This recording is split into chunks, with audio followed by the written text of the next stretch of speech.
Você já viu falar um papa que foi julgado depois que morreu? Papa Não. depois de... Mas julgado do quê? Sobre? Então o que acontece? Isso estamos falando do século IX, tá? Século IX. O Papa Formoso, vocês podem pesquisar depois. É chamado de Sínodo do Cadáver. Ou Sínodo Cadavérico, tem 2 nomes. O Papa Formoso, sabe que antigamente, nesse período do século IX, século VIII, até quem não era religioso poderia ser papa, né? Os leigos, que eram eleitos pela elite. Então nem todos os papas eram religiosos.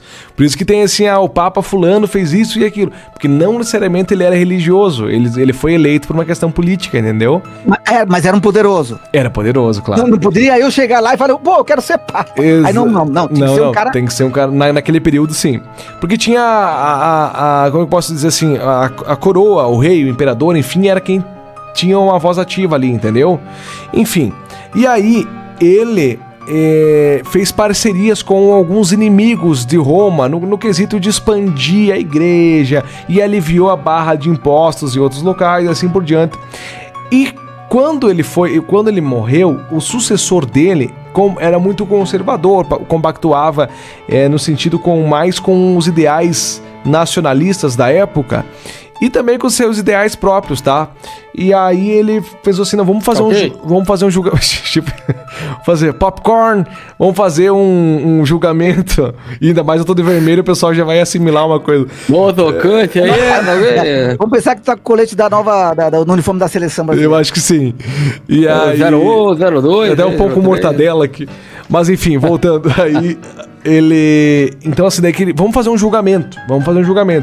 Ele nos traiu. Ele não compactuava com a nossa liturgia. Mas ele já tinha se convertido. Depois de morto? Depois de morto. Uhum. Mas aí, julgar pra alma dele pro inferno, porque ele morto não ia pra cadeia. Mas aí que tá. A intenção era cortar as leis que ele deixou.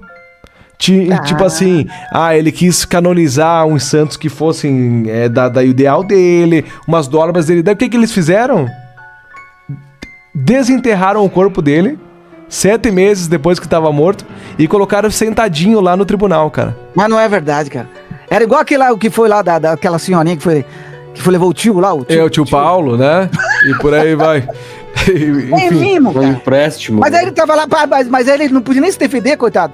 Imagina o advogado dele falou, porque o meu defunto, quer dizer, o meu cliente, né? Exatamente. Daí acontece. Pelo menos um junto com ele. Pois é. É verdade. E aí o que acontece? Ele sentou no meio, tipo, de uma tribuna, acompanhado de cardeais, ele ficou no meio. Ele sentou, não, sentaram ele. Né? Coitado. Tá... E aí o que acontece? Ele foi condenado pelo Papa da época, lá, enfim, né? Que era o Estevão VI, se eu não me engano. E aí cortaram os 3 dedos da mão direita dele, depois de morto, porque era a mão que abençoava.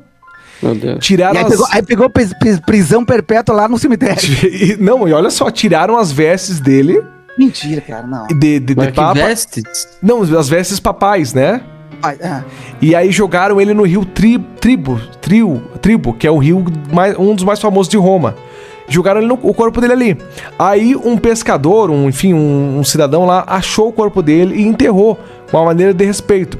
Nisso cai esse papa, porque os que eram, como posso falar, que compactuavam com o Formoso, tomaram o poder de uma maneira ou outra, uma questão política, e acabaram tirando a vida na prisão desse Papa, Estevão VIII, e recuperaram o corpo do Formoso e enterraram de volta lá junto no Vaticano, enfim, e assim por diante. Meu Deus. Não, uma história super surreal, cara.